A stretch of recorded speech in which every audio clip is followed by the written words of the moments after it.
Thank you, Ralph, for your introduction and your kind words, and also for your incredible work as such a great voice for Saskatchewan and Ottawa. Thank you so much for your leadership.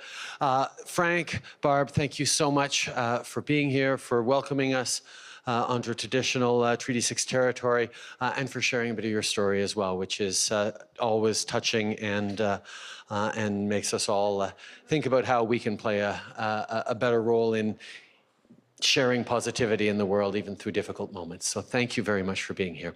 And thank you all for being here. This is a real pleasure for me to be able to do something that, quite frankly, is one of my favorite things, which is talking to Canadians, listening to questions, talking about our democracy, talking about our country, hearing your fears, hearing your anxieties, hearing your solutions, being engaged in what I think is fundamental to democracy, which is real conversations with the folks who represent and have the honor of serving you. Democracy doesn't work if we don't have real conversations, and it doesn't work if we don't listen to each other. And the only way for a politician to really listen to people is to get out and try and actually engage. Now, that's very much what I've tried to push through my entire career in politics. The idea that Canadians are incredibly diverse.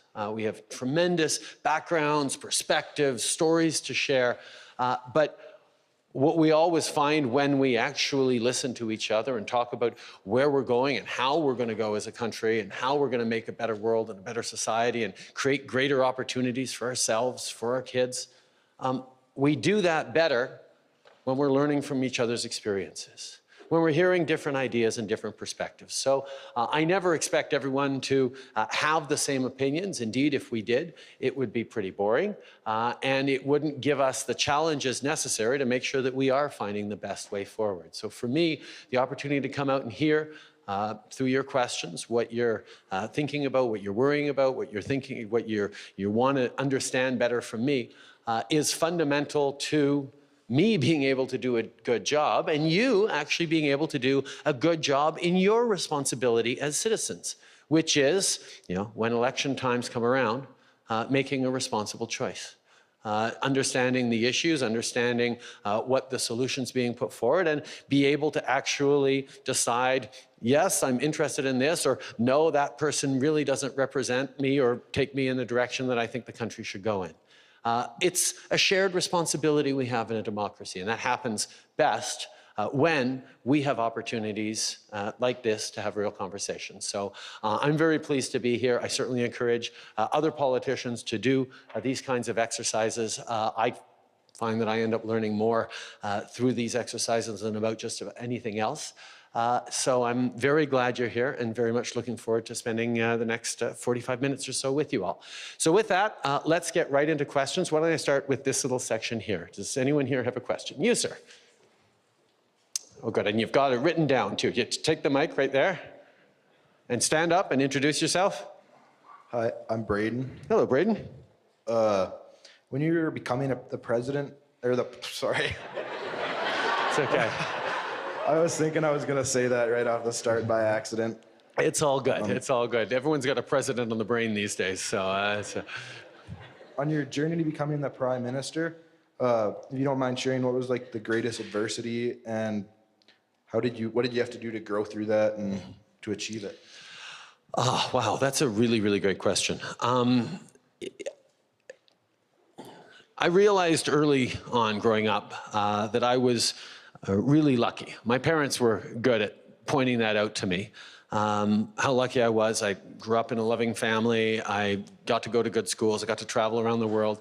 I also had a father who was prime minister, and that sometimes had good luck with it, sometimes negative things with it. But the biggest thing was that I had the kind of parents who made me realize that if I am lucky, and quite frankly, we're all lucky. We're luckier than 99.5% of everybody on the planet just because we get to be here in Canada. But with that luck comes responsibility to try and do something to make a positive difference in the world. And for me, figuring out how to do that when I'd seen my father be so successful in achieving an important job and making a difference, that it was tough to try and find my path, my way of making a difference. And when I was little, I really focused, like so many of us do, on trying to be like him and succeed the way my parents had succeeded.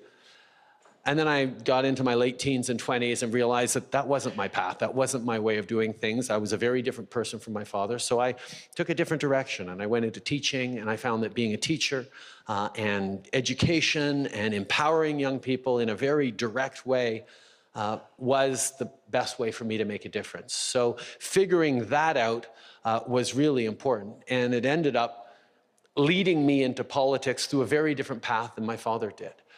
And I think that's part of why I don't have some of the same challenges that other people who are following in their parents' footsteps might, in that I took such a different path that I don't feel like I have to compare myself or live up to or defend everything my father did. I come at it at a different time with a different process. But the biggest challenge in my life is always figuring out who I was, how I could make a difference, what my path was, what my strengths were, what my weaknesses were, in a world that often had very preconceived notions about who I might be or what I should be or, why they didn't like me. One of the things I dealt with growing up was most people had an idea, depending on how they felt about my family, whether they'd like me or not. And I had to learn to put aside people who didn't like me just because they didn't like my dad and not let their opinion shape who I was. But I also had to learn to put aside people who liked me because they liked my dad and not believe them as well. So I learned to have a decent sense of self, and that's been pretty useful in politics. But thank you very much for your question, Braden. Another question. Yes, you in the back.